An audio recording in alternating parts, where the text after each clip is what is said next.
Hi guys, welcome back to my channel. Sorry if my voice sounds very raspy. I just woke up and I thought, let me just, make my voiceover for my appointment video.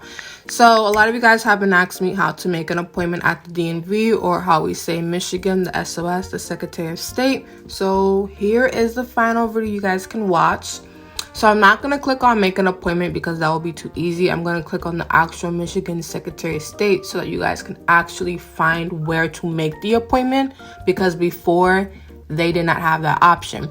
So there's going to be the online service. There's going to be the self-serving station, which is the kiosk, which you actually have to show up in person, but they'll have the kiosk right there for you to use.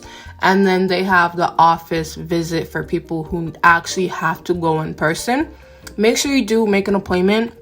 You can walk in at the DMV or SOS now, but people who have appointments will be served first, and people who are just walking in will have to wait until everyone is served. And you don't want that, because when I went, everyone was just sitting down, and I came at 9 and I was able to be served first because I had an appointment. So when you're making this, you're going to click on apply for the first time driver's license, and then you're going to put in your location. You can put either your city or you can put in your zip code. I just decided to put my city in so I can see what other SOS that they have in Michigan.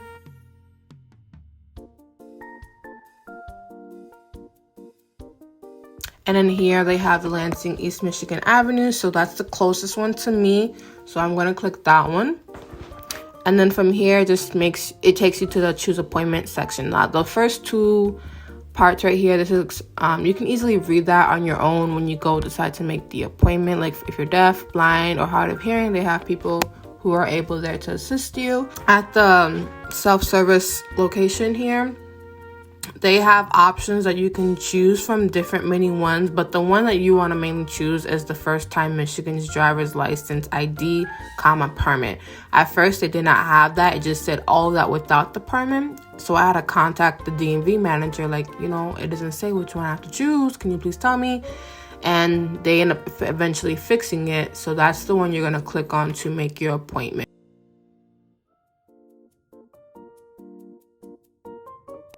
Now, once you do that, you're going to pick what day you would like to make the appointment.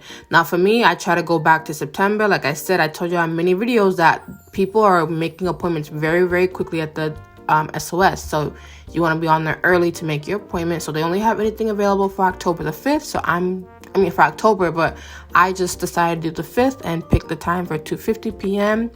Here, you're going to put your name, and it has to be your full government name, like what documentation you're going to bring with you. It has to say that exact name on there. So your government name, you'll put your phone number, that way they can contact you.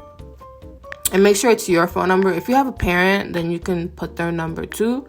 But it's easier to have your number on there so they can send you a message letting you know that you have a reminder for your appointment. Same thing with email. I do both because they'll send it to you. That way you have it on your phone and your email. So if you want to cancel or reschedule, they can do that. Now here, you're going to have to bring required documents to the facility. And I'm just going to show you which ones are easier. This is what I always bring with me. But now because I have the Real ID, I don't have to bring those anymore, which I recommend to get with your own discretion. But usually if you have a passport and it has to be valid, bring that. But if you don't have a passport, the next easy thing is just to bring your birth certificate. Make sure it's not laminated or dirty or ripped, because then they will not accept it. But the easiest first document from the list is your birth certificate. The next document to bring, the easy one will be a pay stub, but not everyone has access to a printer, or they do direct deposit. So it would bring your social security card. That'll be the next easiest thing to bring.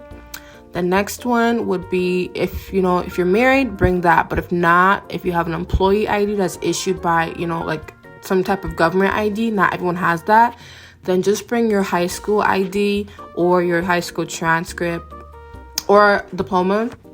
The next thing you can bring is a pay stub that shows your full name and your address.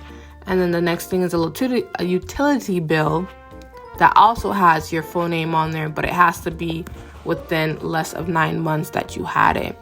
And then the next thing is that they want you to bring, if you had a name change, bring actual documentation showing that you had a name change. That's why your name is different from the other documents. But if it's the same, then just put on there that my name is current. Then you're just going to go through, check through the no policy, which is basically saying that you cannot, you have to cancel your appointment within a certain time frame. If you don't, then that might, you know, destruct your availability to make an appointment before. So I didn't want to click continue because I didn't want them to mess up my chances of applying again at the DMV or going there to make an appointment. But this is my previous appointment that I made for the 26th, and this is what it will look like. It will give you the time, the date, location. If you want to send it to, if you have Google Calendar, send it to Google Calendar. If you have iOS Calendar or Outlook, whatever, send it there, and that's it. That's how you make the appointment. So thanks for watching my video. This is the end of it. Please keep watch with my other 2 videos that I have out for what to expect at the DMV and the new update that they had for July 26th. So yeah, thanks for watching. Don't forget to follow me on my IG at Anica Jean and subscribe to my channel. Bye.